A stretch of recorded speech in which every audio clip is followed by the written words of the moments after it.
안녕하세요. 찰리브라입니다. 어저께 오후부터 우크라이나에서 긍정적인 뉴스가 나오면서 사실은 금융시장부터 커플링으로 가상자산 시장도 미온적인 어느 정도 반등이 있었는데 작년 말부터 지금까지 폭락 장세에서 대비해서 지금 약간의 상승했다고 그래서 거기에 의미 부여를 특히나 많이 해야 될 시점은 전 아니라고 생각해요. 그리고 특히나 이제 우크라이나 전쟁 문제 같은 경우도 아직까지 이게 완전히 끝났다라고 말하기 언급하기에는 좀 여지가 좀 부정적인 여지가 있기 때문에 일단 그거를 먼저 말씀드리면서 영상에 들어가겠습니다. 일단 저는 이제 그레이스케일 자산 운용사 아니면 베리실버트 DCG 그룹 이런 거를 막 중점적으로 많이 말씀을 드리려고 하는데 일단 GBTC에 관해서 이게 ETF로 전향하는 거에 관해서 어떻게 생각하냐라고 이제 얼마 전에 지난주인가 아마 될 거예요. 미국 증권거래위원회가 투자자들한테 이제 서베이를 하죠. 그래서 좀 그레이스케일 자산운용사가 대중들한테 이제 이 설문조사에 좀 응답 좀 해줘라. 직접적으로 이제 언급을 했었죠. 근데 그 결과가 나왔는데 95% 정도 되는 대중들이 이것에 관해서 업계 관계자들이 찬성한다라고 이런 견해가 미국 증권거래위원회에 전달이 됐대요. 근데 제가 지나가기 전에 이제 한마디 말씀만 드리려고 하는데 이것에 관해서 이제 부정적으로 보시는 분들도 있어요. 이게 결국에는 승인이 연기될 거다라고 보시는 분들도 있는데 일단 그레이스케일 자산운용사 ETF 담당자 같은 경우는 올해 7월 달까지 열어두고 본인들은 노력을 할 거다라고 분명히 이미 언급을 했었고 증권거래위원회가 이 ETF로 전향시켜 주는 거에 관해서 물어본다는 의미는 사실은 여지를 주기 위한 거거든요. 만약에 아니라고 판단하면 이런 서베이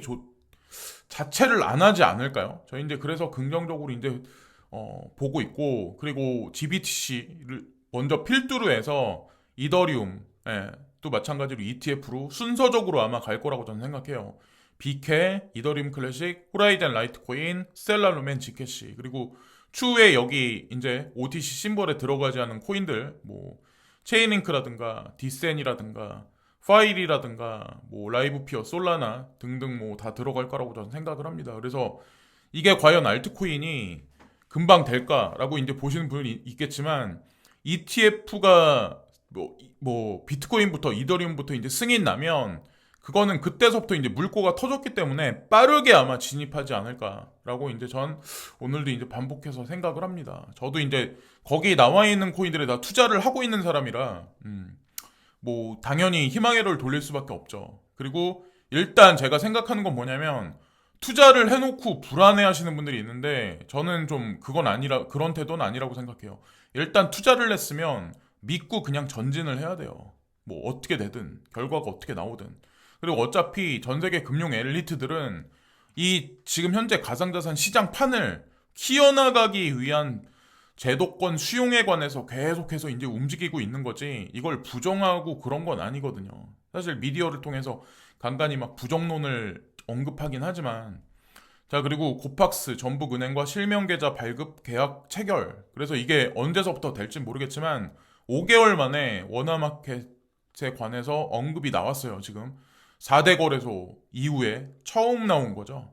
그래서 크레딧 코인 투자하고 계신 분들 같은 경우 이 소식을 아마 엄청난 호재의 뉴스로 보실 거예요. 그리고 이미 고팍스는 저는 이 얘기가 나와서 말씀드리는 게 아니라 이미 디지털 커런시 그룹이 스트리미를 통해서 이미 지분 확보를 어느 정도 고팍스 지분을 해놨기 때문에 망하지도 않을 뿐더러 그냥 믿으시면 전 될 거래소가 아닐까라는 생각을 해요. 그리고 CTC 같은 경우는 이미 업비트에 BTC 마켓에 있기 때문에 사실 이게 그렇게 크게 의미가 있냐라는 생각을 저는 이제 한편으로 해요. 사실은.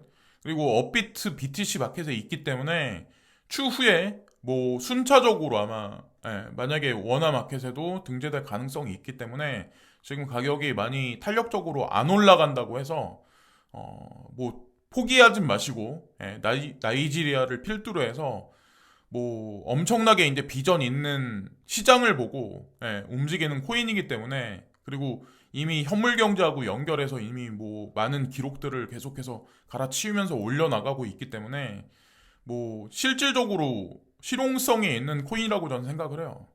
그래서 그걸 또 말씀드리고 그리고 예를 들어서 내가 스테이킹을 하거나 지금 스테이킹에 관해서 지금 뭐 업비트는 움직이는데 일단은 뭐 이더리움만 지금 하고 있잖아요. 근데 추후에 뭐 다른 알트코인들도 하겠지만 나는 좀 먼저 움직이고 싶다 이러면 고파이 예치가 있어요. 고파이라고 있어요. 고팍스에. 이걸 한번 사용해 보시면 어떨까. 그래서 다른 해외 거래소들도 있는데 뭐 여기도 제가 보니까는 뭐 나쁘진 않은 것 같더라고요. 예, 그래서 추가적인 사항으로 말씀드리고 우크라이나 사태, 러시아 긴장 뭐 러시아가 국경에서 일부 군대를 철수한다. 그래서 이게 사실은 어저께 오후에 나온 뉴스예요. 그래서 뭐 금융시장이 전반적으로 막 이렇게 반등을 했는데 제가 이제 말씀드리고 싶은 게 뭐냐면 오늘 16일 날 전쟁이 난다라고 얘기했던 거는 러시아에서 선전포고를 하지 않았어요. 절대로. 이 사람들은 그냥 가만히 있었어요. 바이든 행정부가 미리 첩보를 입수했다. 16일 날 전쟁 날 거라고 얘기를 했었죠. 이 얘기가 나오면서 시장에 냉각됐었죠. 근데 러시아가 오히려 오늘 오전에 그런 얘기를 하더라고요. 언제 전쟁 시작이야? 라고 오히려 반문해서 물어보더라고요. 그 얘기는 뭐예요? 예. 비꼬는 거예요, 지금 현재. 그러니까 전쟁의 시작도 전쟁의 종식도 바이든 행정부에서 뭐 이게 지금 현재 이 우크라이나 사태에 관해서 과연 러시아는 어떤 식으로 생각을 할까? 러시아와 바이든은 과연 이 두 국가는 과연 미국하고 러시아는 과연 지금 뭘 만들고 있을까? 그거 아시나요? 예전에 트럼프 대통령하고 바이든 지금 현재 현 대통령하고 선거가 있었을 때 러시아가 뭐 도와줬다라는 그거는 뭐 따로 한번 찾아보세요. 그런 얘기들도 상당히 많았었어요. 뭐 그게 현실인지 음모론인지는 아닐지 모르겠지만 어쨌건 그런 관계라는 걸 이제 보시면서 이 우크라이나 전쟁 사태도 그런 식으로 보시면 되고 물리적인 전쟁은 절대로 일어날 수도 없고 일어나서도 안 되고 그러니까 어쨌건 저는 이제 그렇게 생각을 하고 뭐 협상을 한다라는 얘기가 있더라고요. 근데 여지를 남겨뒀어요. 전쟁은 멈추지 않았다라는. 그래서 올라갔다가 다시 그냥 뭐 흔들흔들 거리는 것 같은데 금리 이것을 통해서 그냥 금리 인상 없이 시장을 지금 컨트롤하고 있지 않나. 근데 아이러니한 게 뭐냐면 2월 20일에 끝날 예정인 대규모 러시아, 벨로루시 합동훈련과 같은 일부 훈련은 계속되고 있습니다. 그래서 러시아군을 국경에서 일부만 철수했다는 것도 전쟁의 여지를 남겨둔 거고 2월 20일 날이 또 아이러니한 게 올림픽이 끝나는 날이죠. 그날이. 자, 그 이유가 되게 궁금하네요. 그리고 또한 중국과 대만 이 분쟁에 관해서도 어느 날부터는 수면 위로 다시 북상할 거예요. 자, 뭐 중국에서는 뭐 지금까지 뭐 지속적으로 대만을 먹으려는 어떤 그런 거를 멈추지 않을 거라고 이제 저는 생각을 해요. 미국에 개입을 한다고 하더라도 아마 아시겠지만 그리고 다우존스, S&P 500 지수, 나스닥 뭐 종합적으로 다 어느 정도 상승을 했어요. 다시 뭐 하락을 하긴 하겠지만 그리고 여기 보시면은 어저께 그 인플레이션과 직접적으로 관련 있는 PPI 지수가 이제 발표가 됐어요. 그래서 시장 예측치보다 조금 높게 나왔어요. 근데 이거를 보면 3월달 금리 인상에 관해서 언급을 할 수 있지만 저는 아직까지는 모른다라는 생각하거든요. 오늘 날짜가 2월 16일 날이잖아요. 그죠? 아직까지는 몰라요. 아직까지 모르고 또한 오늘 좀 중점적으로 봐야 되는 게 오늘 오후 10시 반에도 되게 중요한 지표가 하나 나오는데 그 전에 오전 10시 반에 오후 10시 반이 아니라 오전 10시 반에 중국 생산자 물가지수 그러니까 중국에서 수출을 하고 가장 많은 양을 수입을 하는 데가 미국이잖아요. 자, 인플레이션과 직접적으로 연관이 돼 있어요. 그러니까 원자재하고 관련이 있기 때문에 사실은 여기서 이제 높게 나오면 뭐 여기서도 당연히 인플레이션을 증가되는 거니까. 그리고 소비자 물가지수 이것도 이제 중요시하게 오늘은 봐야 되고 소매 판매 지수도 오늘 10시 반에 나오고 신규 실업수당 청구자 지수도 오늘 나오네요. 그래서 오늘은 진짜 중요한 지표가 10시 반 두 번에 걸쳐서 오전 오후 번갈아 가면서 나오고 KPMG 프랑스가 비트코인, 이더리움 등 가장 매력적인 가상자산이다. 요즘 들어서 이제 KPMG가 캐나다부터 해가지고 뭐 계속해서 이제 미디어에 뭐 언급이 된 오르락 내리락 하고 있는 것 같아요. 근데 여기 보면 KPMG가 프랑스가 언급한 가상자산은 비트코인, 이더리움, 비트코인 캐시 그리고 의외로 이제 여기 BNB가 들어가 있네요. 그러니까 프랑스인들이 많이 관심을 가지고 있대요. 그리고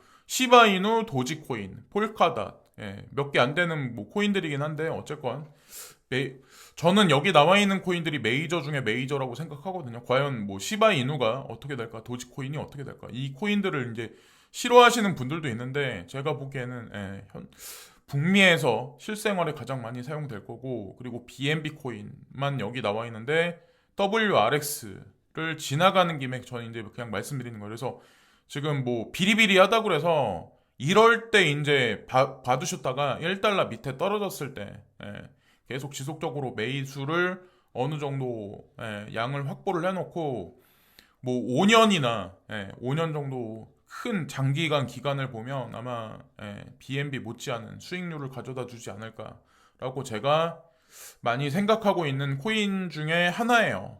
CTC 말고 신흥시장을 대표적으로 하는 어떤 그런 코인들 중에는 자, 인도를 직접, 그러니까 무슨 유튜버들이 그냥 막 이렇게 지저분한 데만 왔다 갔다 하고 막 이런 그런 것만 보면 인도 시장에 과연 성장성이 있으실까 이제 뭐 부정론을 펴시는 분들도 있는데, 실제로 가보시면 아마 아실 거야. 이번에 코로나가 좀 어느 정도 종식이 되면 한 달에서 2달 정도 배낭여행을 한번 이렇게 다녀보세요.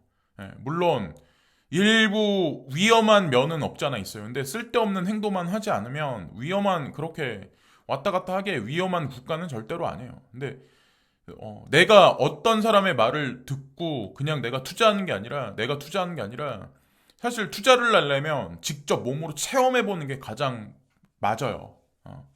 그리고 특히나 이제 지금 취업 시장을 준비하고 있는 뭐 어린 분들 있잖아요. 그분들 같은 경우는 만약에 지사 발령이 난다면 저라면 뭐 유럽이나 북미보다, 사람들은 선진국에 가서 살기를 원하잖아요. 근데 사실상 이런데 인디아 같은데 지금 막 이렇게 한 달 한 달 웨이지가 올라가고 있는 국가들 있잖아요. 이런 데 가서 성장을 몸으로 체감하면서 같이 발전하는 그런 기회를 잡아보시는 게 늦기 전에 그게 좋지 않을까라는 생각을 해요. 그리고 JP 모건이 라운지를 디센트럴 랜드상에 건설했다. 그래서 요즘에 뭐 페리스 힐튼부터 지속적으로 계속 디센트럴 랜드하고 관련돼서 이제 언급이 되는데, JP 모건이 라운지를 여기 건설했다는 얘기는 JP 모건도 디센트럴 랜드에 지분을 가지고 있다는 얘기예요. 코인에 투자하고 있다는 얘기예요. 왜냐면 디센트럴 랜드에 이런 라운지를 건설하려면 이 땅을 사야 되거든요.